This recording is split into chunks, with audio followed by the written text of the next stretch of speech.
Hey, what's going on, UDY? Brian Mead here. Coming in today with a update on my that's shiny my Qliphort deck here. A lot of people said this deck was dead. They're most definitely not dead. I went undefeated today at my local, going over Necros, Heroes, Satellar Knights, Yos and Jews. So good decks. No, maybe not the Heroes. Anyway. Here's the deck profile for you. So for starters, we got 2 copies of Qliphort Scout. Scout is kind of a necessity, but you can only have 2. 1 copy of Qliphort Monolith.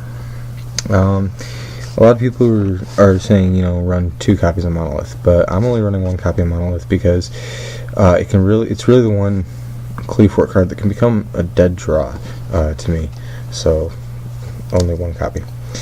3 copies of Carrier and 3 copies of Helix, all the main tribute fodder for the deck.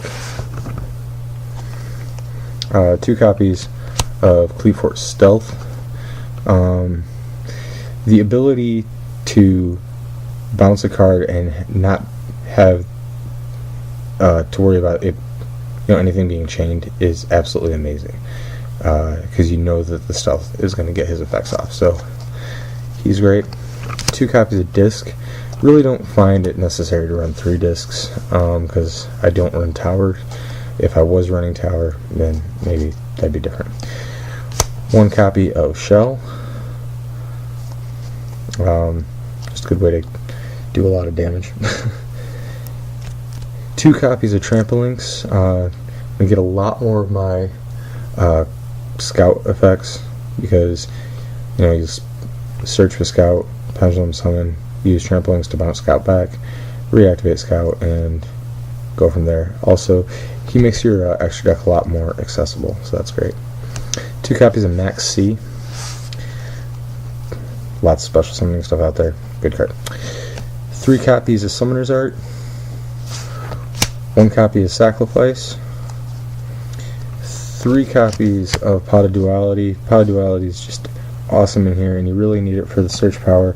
I'm not using Upstart Goblins anymore, because the 3 dualities can just help me peel a little bit deeper in my deck. 2 copies of Mystical Space Typhoon, down from 3, with the floodgates all gone. It's not as necessary to have 3 in the main deck. 2 copies of Forbidden Chalice. This is awesome. So if you activate this on a Qli, it's going to go up to its original attack and level, and then it's going to get an extra 400 attack. You can activate this during the damage step, which is absolutely wonderful, where you can take an 1800 attack Disc, Stealth, or Shell, and all of a sudden make it a 3200 beater that your opponent can't get over. Is absolutely amazing.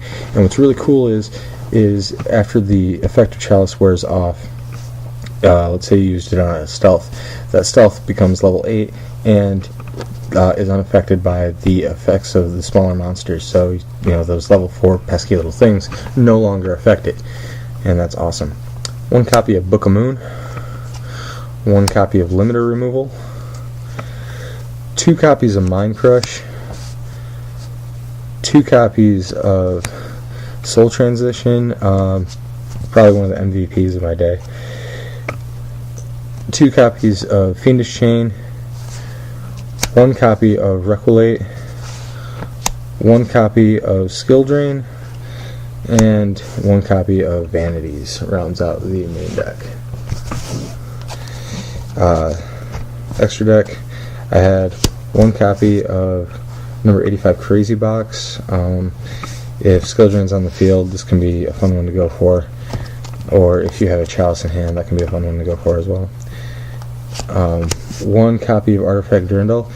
BA is just a bad matchup for me, and the effect to shuffle back into the hand makes him just wonderful in the BA matchup.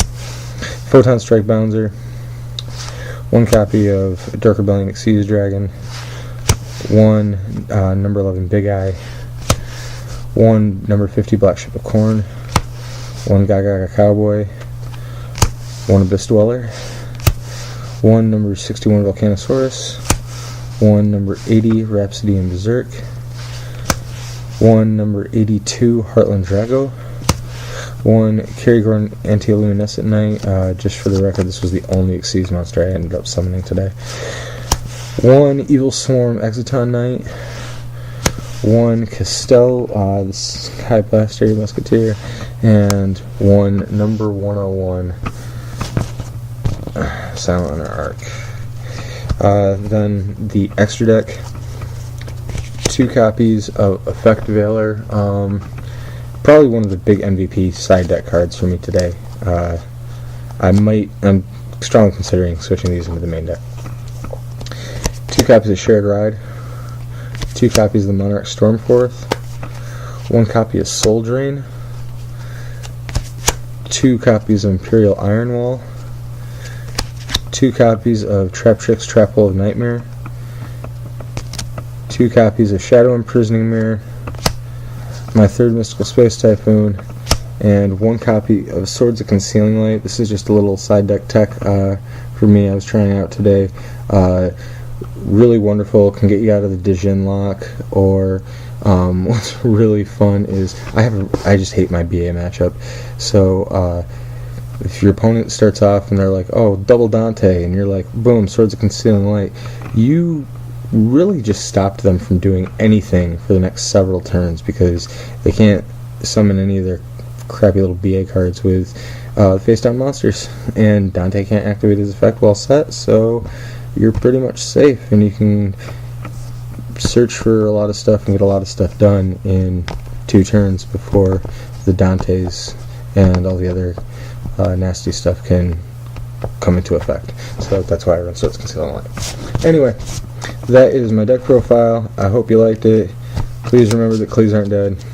Remember to like, share, subscribe, all that good stuff. Go UDY. Alright, take it easy, guys.